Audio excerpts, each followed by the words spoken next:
Go with two grips. I go with I normally go with a grip that a wide grip sometimes, or a close grip, as you can see I'm using here. It depends on how I'm feeling that day. You would see I changed the grip after my first set because I really wasn't feeling that squeeze. So yeah, a lot of times that wide or very wide handle with the hands face each other is a little awkward. It's a little easier usually when you grab a closer handle with the hands facing each other.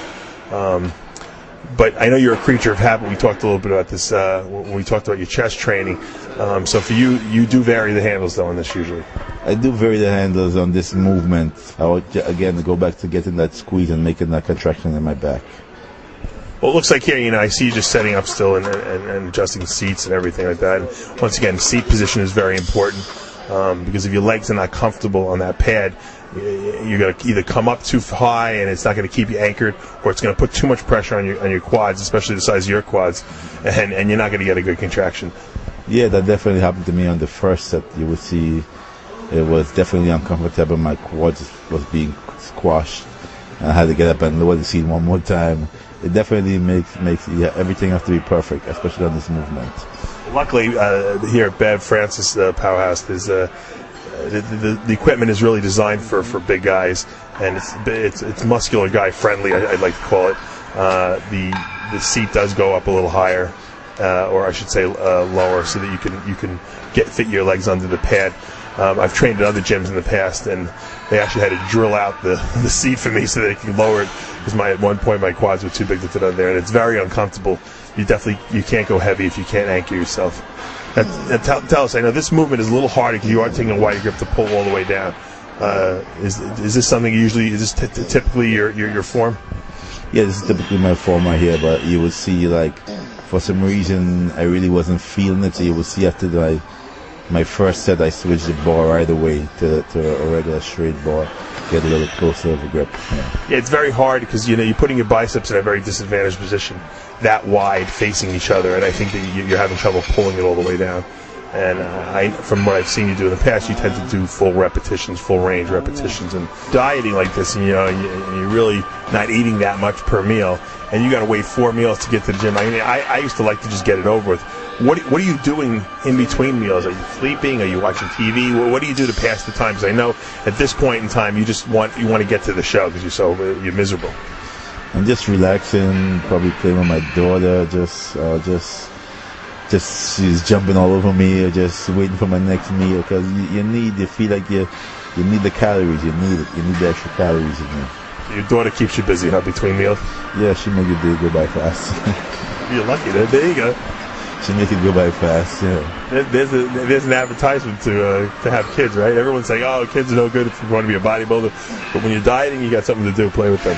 Except when she gets a little older and she's going to want you to run around outside with her, you're going to be miserable.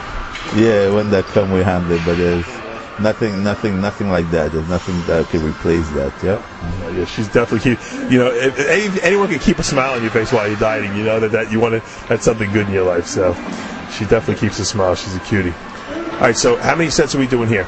I think same 3 sets. I'm gonna do one more set here, and from there I'm gonna go to the low pull. And once again, you're employing your same technique. Once you're warmed up, you don't warm up anymore. You just do 3 sets, same weight, and you drop the reps per set. Yeah, just once I'm up, just 3 heavy sets, and that's it. How many reps do you do per? 8 to 10 reps. Yeah. I remember when you're talking about benching, you do. I think you said you did on the first one, you did 8, then you do 6, then you do 4, something like that. Is that correct? Yeah. On my bench and my incline, which is my first movement, my first set is always stronger. Obvious, most people are, and as you go on, you tend to drop a couple of reps here and there, which is normal, especially at this stage of the game, being 10 days out. Yeah. But is that something you do with back as well? Yeah, something I do with back as well. It happens. You try to keep up with the pace, try to keep up with the same reps, but it just tend to you drop it 2 or 3 reps, but you try to don't let it frustrate you. Your weight is the same. You're pushing the same heavy weight. You're 10 days out. You just take the punches as it comes. I wonder what these guys are probably looking at you in like amazement. and you should know that you're really suffering pretty bad. You know, it's funny what people don't realize when us bodybuilders look the best, we feel the worst.